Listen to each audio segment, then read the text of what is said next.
Susi Latifah atau dikenal dengan mantan asisten rumah tangga Mawar Afi masih terus mendapat sorotan.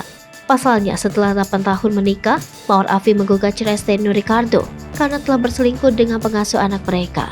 Setelah menikah dengan Steno, kini Susi kerap disorot, termasuk dengan dirinya yang sedang aktif memamerkan body goal serta perawatan kulitnya di media sosial. Terlihat dalam postingan jika Susi tengah aktif mengunggah potret dirinya.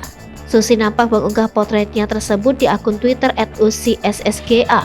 Ia juga terkadang memposting dirinya yang tidak mengenakan hijab serta memakai celana pendek. Sontak saja, postingan tersebut langsung dibanjiri komentar netizen. Ada netizen yang menyebut jika Susi kerap memakai filter untuk menambah kecantikannya. Seperti yang diketahui, Steno Ricardo yang sebelumnya merupakan suami dari Mawar Afi diketahui berselingkuh dengan pengasuh anak mereka Susi.